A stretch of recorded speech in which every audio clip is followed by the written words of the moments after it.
ने देखा अब ये बच्चियां महफूज हैं, लेकिन फिर भी इनसे नहीं रुका गया।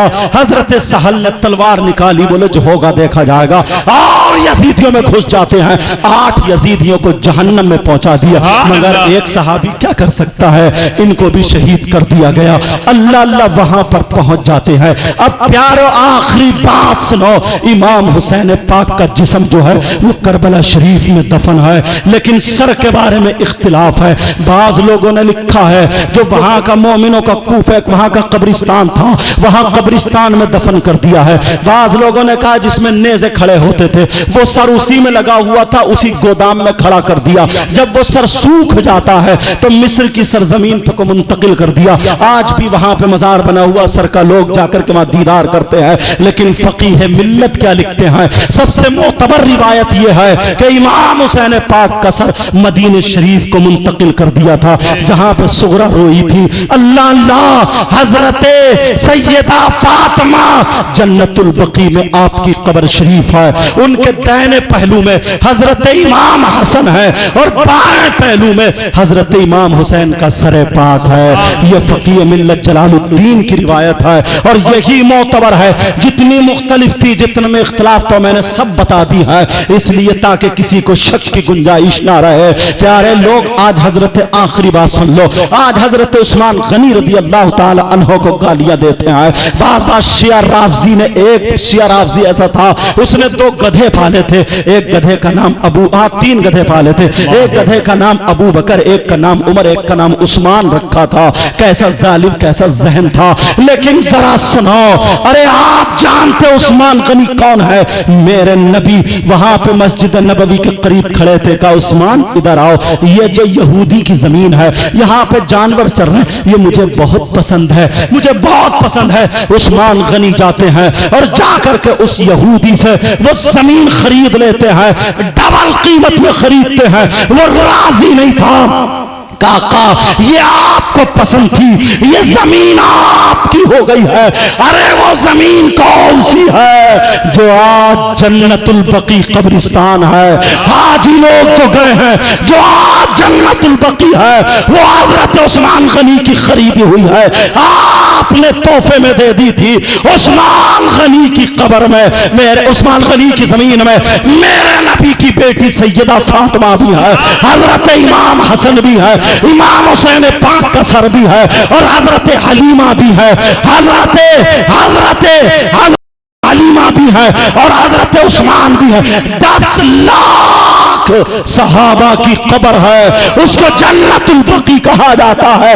जो दफन हो जाता है, जन्नत की जिम्मेदारी मेरे आका ने। सुभान अल्लाह, सुभान अल्लाह। जहन में रखना, जिसकी नमाज जनाजा हो रही है, अगर वो वली है, मुत्तकी परहेजगार है, जन्नती है, तो उसकी नमाज जनाजा जितने पढ़ने वाले हैं ईमान वाले सब जन्नती हो जाते हैं उसके सदक़े में। सुभान अल्लाह, सुभान अल्लाह। और अगर नमाज जनाजा पढ़ने वालों में कोई वली है, जन्नती है, ये दुआ कर दे तो इसके सदक़े में वो जन्नती हो जाता। सुभान अल्लाह। ये मसला इमाम हुसैन पाक की नमाज जनाजा उन यजीदियों को इसलिए पढ़ने नहीं दी, अल्लाह ने दिल में नहीं डाला, क्योंकि वो गद्दारे रसूल थे, गद्दारे अपनाए रसूल थे, गद्दारे हुसैन थे, अहले बैत अतार के गद्दार थे।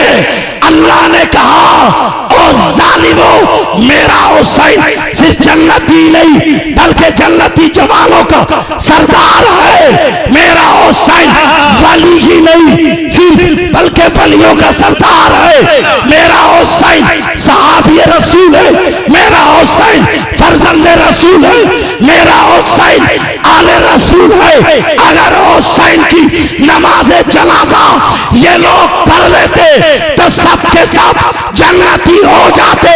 अल्लाह ने रोक दिया, हुसैन के बच्चों को सताने वाला जन्नत में नहीं जा सकता।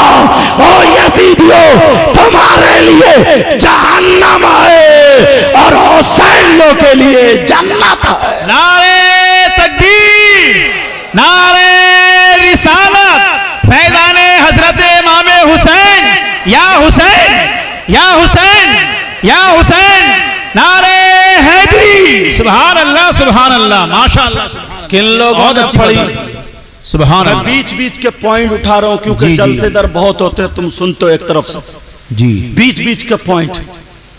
किन लोगों ने पढ़ी? करबला की बराबर में एक बस्ती थी, उस बस्ती का नाम मकाम गादरिया। सुभान वहां के रहने वाले लोग कबीला बनी असद के थे। इन लोगों ने 10 मुहर्रम को इन्होंने यजीदियों ने इमाम हुसैन पाक का जिस्म करबला में और सर को नेज़े पे लगा लिया। खोली के हाथ में नेज़ा था, लेके चल देते हैं। उन सैयदजादियों के हाथ बांध लिए, किसी के आगे को किसी के पीछे को। पूरे 10 मुहर्रम को इन्होंने करबला खाली कर दी। 11 मुहर्रम को वो लोग आए और आकर के इमाम हुसैन पाक के कदमों को बोसा दिया, सुभान इकट्ठा अल्लाह। किया और इकट्ठा करके उन लोगों ने नमाज जनाजा अदा की। सुभान अल्लाह, सुभान अल्लाह। 11 मुहर्रम को। अब सुनो, मैं भी करबला शरीफ होकर आया हूं कई मरतबा। सुभान अल्लाह, सुभान अल्लाह। देख कर जैसे हम लोग पढ़ते ना, रेत का मैदान होगा, रेत। अब जमाना दूसरा आ गया, तो होटल बन गए, टाइल्स पत्थर लगे हुए हैं, जी। शानदार ऐसे शामियाना टाइप के, वो जो आती है ना फाइबर वाली। शीट फाइबर वाली, वो लगा दी गई है। मैं बताऊं, करबला शरीफ में इमाम आली मकाम का जो रोजा शरीफ है, उसी रोजे में आपके 2 बेटे अली असगर और अली अकबर, ये सुभान अल्लाह। तीनों बाप बेटे एक ही रोजे में दफन है। सुभान अल्लाह। इधर बराबर में एक सहाबी रसूल जिनका नाम हबीब बिन मुजाहिर है, सुभान क्योंकि वो बूढ़े थे, मगर उन्होंने देखा था कि हुसैन नाना के कांधों पे बैठते थे। सुभान अल्लाह। हुसैन अगर सजदे में है तो नाना ने सजदे को लंबा कर दिया। सुभान अल्लाह। हुसैन जुमे के दिन खुतबा पढ़ रहे हैं, गिर गए, नाना ने खुतबा रोक के हुसैन को उठा लिया। सुभान हिरनी ने बच्चा दे दिया जंगल से ला करके। मेरे नबी नमाज को जाते हुए रुक गए, कहा बेटी हुसैन को छुपा लो, तुम्हारे बाबा को तकलीफ होती है। समझे, ये सारी बातें वो हबीब बिन मुजाहिर ने देखी, तो कहते थे, ओ हबीब बिन मुजाहिर, बताओ इन लोगों को मेरा क्या मकाम है। सुभान मेरे अल्लाह। नाना कांधों पे बिठा के चला करते थे, हाथ में गेसू दे दिए थे।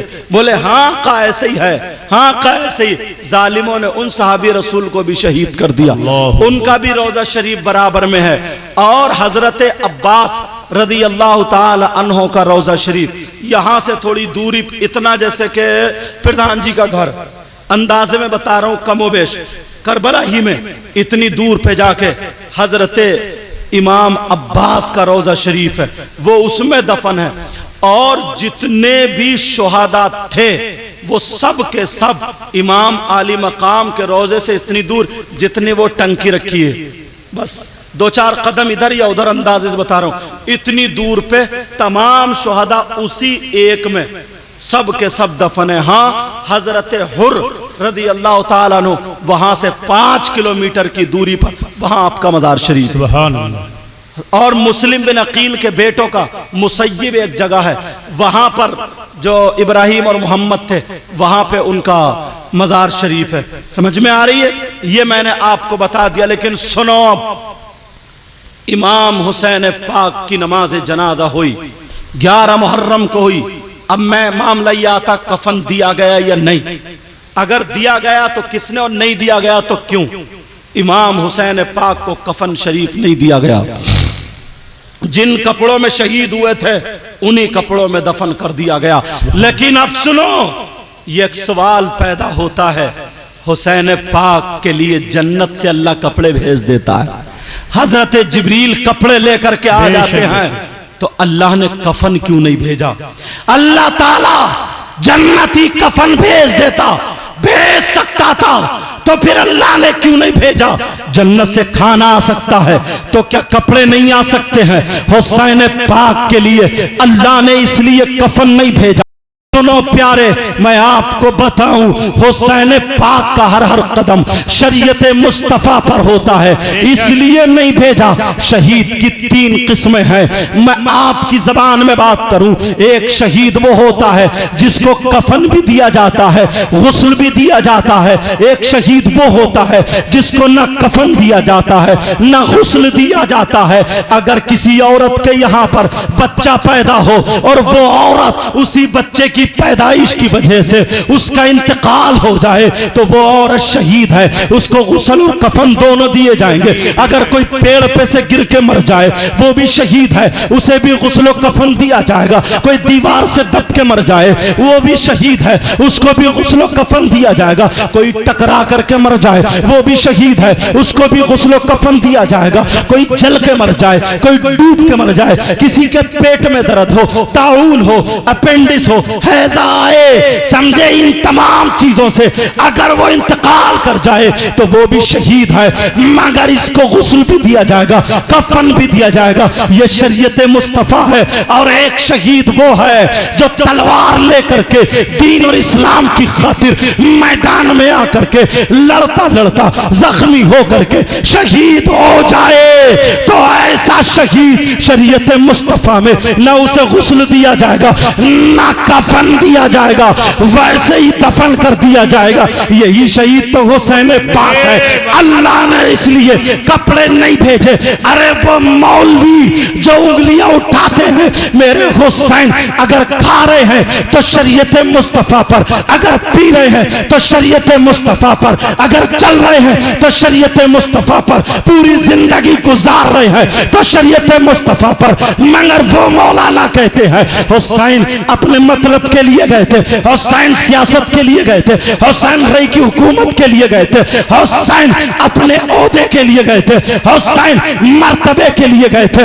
हुसैन को इस जंग से, इस लड़ाई से, इस्लाम से क्या वास्ता?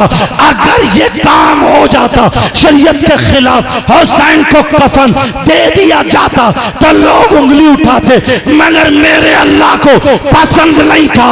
मेरे अल्लाह ने कहा मेरे नबी का नवासा वो है अगर पैदा हो तो शरीयत मुस्तफा पर, जवान हो तो शरीयत मुस्तफा पर, दुनिया से जाए तो शरीयत मुस्तफा पर।